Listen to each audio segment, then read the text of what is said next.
আসসালামু আলাইকুম, আশা করি সবাই ভালো আছি। আজকের একটি ইম্পর্টেন্ট এবং খুবই গুরুত্বপূর্ণ একটি ভিডিও নিয়ে আমি আপনাদের মাঝে হাজির হয়েছি। সেই ভিডিওটি হলো, আমরা যখন কারোর সাথে কমিউনিকেট করতে চাই, তখন বিদেশি হতে পারে, আপনি যদি অনলাইন ভিত্তিক কোনো বিজনেস করেন অথবা যোগাযোগ রক্ষার ক্ষেত্রে হয়তো চ্যাটিং হতে পারে, অথবা যে কেউ সাথে কিন্তু আপনার অন্য কোনো ভাষাভাষীর সাথে কিন্তু আপনার কমিউনিকেট হতে পারে, বা যোগাযোগ রক্ষার ক্ষেত্রে কিন্তু আপনি সেই ভাষায় কিন্তু রপ্ত নয়। আপনি যদি বাঙালি হয়ে থাকেন, তাহলে যদি কোনো ইংরেজি ভাষার সাথে যদি কারোর সাথে কথা বলেন, সে কিন্তু ইংলিশে চ্যাটিং করবে অথবা যোগাযোগ রক্ষা করবে। তাহলে আপনি কিভাবে এটি বুঝবেন? আপনি যদি কোনো ভাষা না জানেন, তাহলে আপনার জন্য এই ভিডিওটি, কারণ আপনি যদি ইংরেজি না জানেন কোনো সমস্যা নাই, আপনি এই ভিডিওটা দেখেই কিন্তু আপনি খুবই সহজে তাদের সাথে যোগাযোগ রক্ষা করতে পারবেন। বিজনেস থেকে শুরু করে চ্যাটিং থেকে শুরু করে যা সমস্ত কিছু যোগাযোগ বা কমিউনিকেট করতে পারবেন খুবই সহজেই। তাহলে চলুন আমি দেখিয়ে দেবো যে কিভাবে এই কাজটি করবেন। আর একটা কথা বলে রাখি, যেটি হলো এটি কিন্তু একটু গুগলসের একটি অ্যাপস, কারণ আপনি গুগলস থেকে আমরা জানি অবশ্যই যে এটি খুবই হেল্পফুল এবং বিশ্বস্ত একটি অ্যাপস। এর মধ্যে কোনো ভেজাল নাই, কোনো প্রবলেম নাই। তাহলে চলুন দেখিয়ে দিচ্ছি। দেখিয়ে দেওয়ার আগে যে বিষয়টি, সেটি হলো, আপনি যদি আমার চ্যানেলে নতুন হয়ে থাকেন, অবশ্যই চ্যানেলটি সাবস্ক্রাইব করে পাশে থাকা বেল আইকনটি প্রেস করে দিন। আর যদি অলরেডি সাবস্ক্রাইব করে থাকেন, থ্যাংক ইউ সো মাচ। তাহলে চলুন শুরু করা যাক।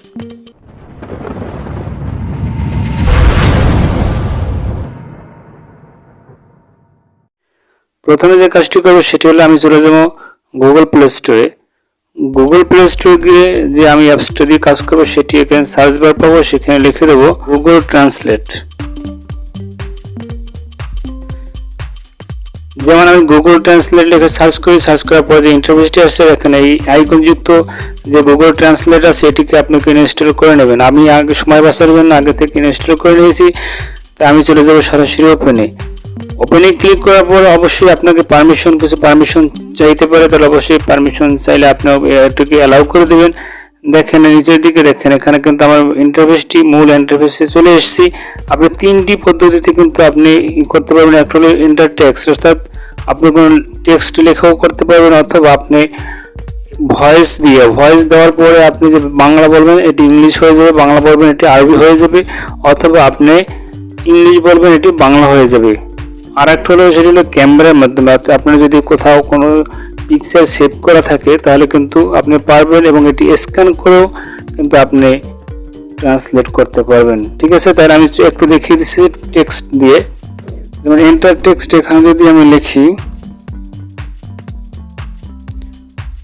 হাউয়ার, এটি লিখে আমি সার্চ করলাম, দেখেন আমার কিন্তু এখানে বাংলা চলে এসছে। আমি ইংলিশ লিখছি, বাংলা চলে এসছে। ঠিক আছে, আমি একটু ব্যাকে যাবো। ব্যাকে গিয়ে দেখেন প্রথম দেখেন ইংলিশ টু বাংলা, অর্থাৎ আপনি যদি বাংলা থেকে ইংলিশ করতে চান, তাহলে এখান থেকে আপনাকে সিলেক্ট করতে হবে ইংলিশ। যেমন আমি ইংলিশটাকে সিলেক্ট করবো, সিলেক্ট করার পর এখানে বাংলা অলরেডি হয়ে গেছে। আমি যদি এখানে বাংলা লিখি যে আমি এখন ঘুরতে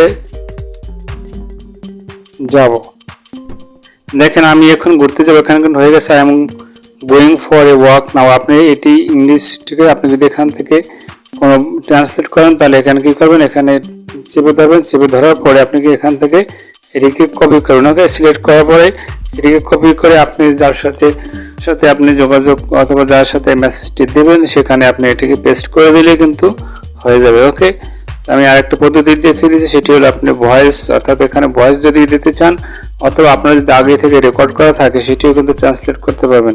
তাই আমি দিলাম ভয়েস।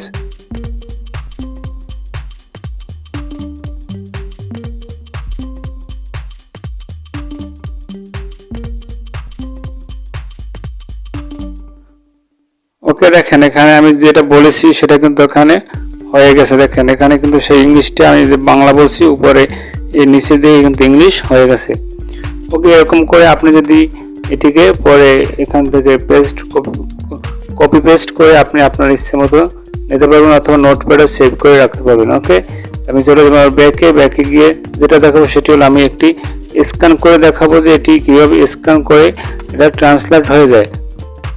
যেমন এখানে আমার কিন্তু বাংলা টু ইংলিশ এখানে দেখাচ্ছে, এখানে আমার বাংলা লেখা আছে, এটি ইংলিশ হয়ে যাবে। তা আমি নিচের দিকে দেখেন মাঝখানে যেটা, সেটা হলো স্ক্যানে ক্লিক করতে হবে। স্ক্যানে ক্লিক করলে কিন্তু আমাকে এটাকে স্ক্যান হয়ে যাবে।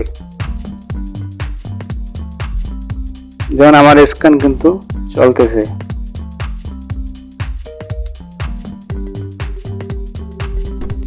স্ক্যান হয়ে গেলে সিলেক্ট অলে ক্লিক করতে হবে। এখানে ক্লিক করব। এখানে ক্লিক করার পরে আমি এই যে উপরে যে অ্যারো চিহ্ন আছে এখানে আমি ক্লিক করব। এখানে ক্লিক করার পরে দেখেন আমার যেটি স্ক্যান করেছি সেটি আছে। এখান থেকে আমার নিচের দিকে দেখতে হবে যে আমার ইংলিশ হয়েছে কিনা। দেখেন এটি কিন্তু স্ক্যান হয়ে কিন্তু আমার নিচের দিকে এই ইংলিশ কিন্তু এটা ট্রান্সলেট হয়ে ইংলিশ হয়ে গেছে। ওকে, এখান থেকে আপনি যদি প্রয়োজন হয় তাহলে এখান থেকেও এটি সিলেক্ট করে কপি করে পেস্ট করে আপনি যে জায়গায় বসানো বা যে জায়গায় সেভ করে রাখার কথা অথবা যার সাথে যোগাযোগ করবেন এখান থেকে পারবেন। ওকে, এই আজকের আয়োজন এরকম করে আপনি যে কোনো ভাষা যে কোনো ল্যাঙ্গুয়েজ আপনি ট্রান্সলেট করতে পারবেন খুবই সহজে। ওকে, যাই হোক, ভিডিওটা ভালো লাগলে অবশ্যই ভিডিওটি আমার একটু লাইক করে দিন। আর এখনো যদি আপনি চ্যানেলটি সাবস্ক্রাইব না করে থাকেন অবশ্যই চ্যানেলটি সাবস্ক্রাইব করে পাশে থাকুন এবং সাপোর্ট করুন। পরবর্তী কোনো নতুন ভিডিও নিয়ে আমি হাজির হচ্ছি। ততক্ষণ আপনারা ভালো থাকুন, সুস্থ থাকুন এই প্রত্যাশা এখানেই শেষ করছি। আল্লাহ হাফেজ।